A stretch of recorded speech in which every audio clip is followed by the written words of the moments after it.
بسم الله الرحمن الرحیم نحمده ونصلي علی رسوله الکریم اما بعد. یو ځوان تاسو کړل چې آیا د غیر مسلم زنانه سره نکاح کول جایز دي یا ناجایز دي؟ دی چې زه په نیټ باندې دی جنې سره زما تعلقات جوړ شوي دي. دا جنې تعلق د انډیا سره دی او دا جنې هندو مذهب سره تعلق لري او وایي چې هغه هم غواړي چې زما سره رشته وشي، نکاح وشي او زم دا غواړم چې داغه سره زما رشته وشي، لیکن هغه مذهب بدلولو ته تیار نه ده. دوی ما ته وی چې ته اسلام قبول کړه بیا سره نکاح کوم، لیکن هغه وی چې نه سبا هندو مذهب کې ما او تبا مسلمانې زتا باندې زور نه راوړم، لیکن نکاح جګم دې په دغه صورت کې بکی کې او زم دا غواړم چې زما نکاح وشي. نو دوی چې آیا دغه سره زما نکاح کې دي شي د دې صورت جوړې دي شي نه. یادو ساتي د نکاح په حواله سره دین اسلام شریعت زمونږ اساسو رهنمایي کړل.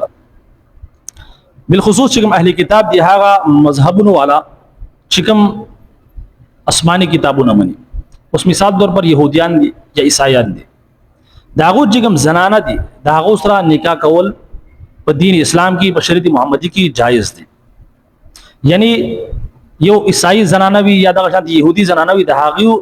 د زنانو سره د مسلمانانو یعنی د شریعت محمدي چې کوم پیروکار دي د مسلمانانو نکاح د هغه د زنانو سره کیږي. لیکن په دغه حواله سره هم علما دغه فتور کی کچري اسلام قبول نه کی او په دغه مذهب کې وي نو ظاهره خبره ده په دغه صورت کې هم اجازه شته، لیکن د هغه ډیر زیات مفسدات دي ځکه چې دغه زنانه د دین نه لري، د اسلام نه لري، دا کچري دغه سره نکاح وکي نو روان چې کوم نسل دی هغه بیا د دین نه لري او بل اخر چې کوم روان نسل دی چې هغه زمونږ اساس لپاره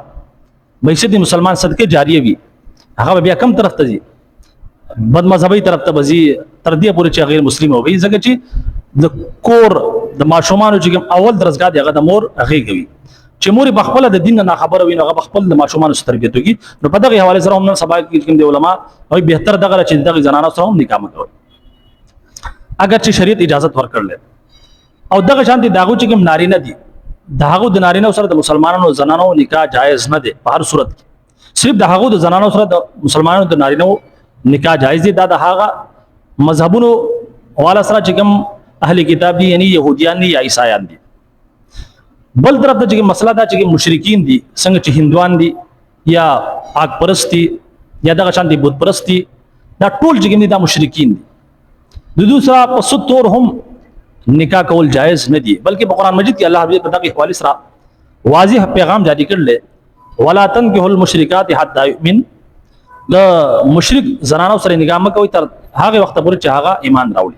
چې ایمان راوړي داغه نه بعد ورسره نکاح کول شي، داغه نه مخکې تاسو نکاح نشي کولای.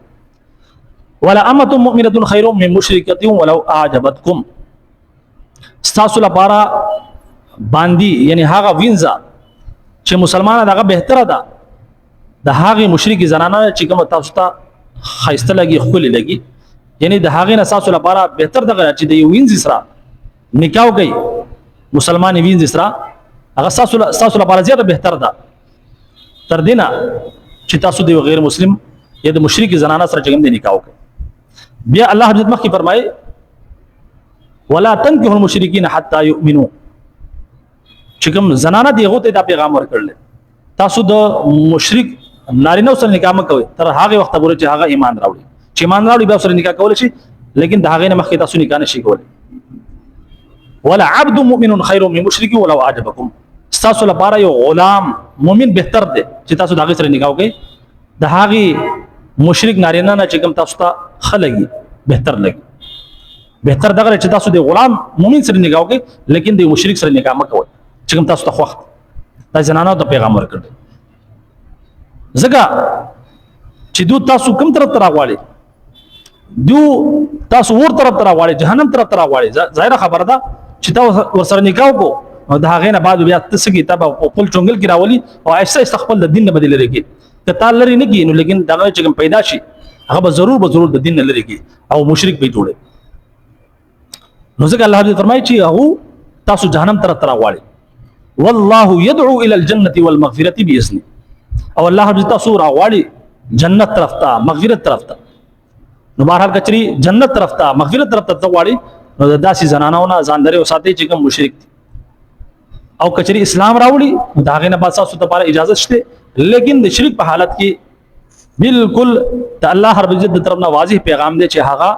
د داسې مشرک نارینه زنانه سره بالکل نکاح کول جایز نه دي بلکې بالکل ناجایز او حرام دي ځکه چې دوی تاسو جهنم طرف ته راوړي که تاسو په خپل جګم دی غیر مسلم او مشرک جوړ نه کی نو تاسو چې روان نسل دی هغه به مشرک جوړي چې هغه هر مسلمان دا غواړي چې زما روان نسل سوی مسلمان وي او زما لپاره صدقه جاری وي چې اوس نکاح کې دا غینه بعد ظاهر خبره ده نکاح اول کېږي هم نو او که چې تاسو بچی پیدا هم شي نو هغه به ظاهر خبره ده سکه اب خپل مذهب طرف تراړي ځکه چې د ماشومان اثر د مور جګم اثر دی هغه په ماشومان باندې ډیر زیات کیږي ځکه چې د ماشومان اولنې مدرسه هغه د مور غیږي چې مور هندوی مشرک وي نو هغه بس تاسو اولاد ته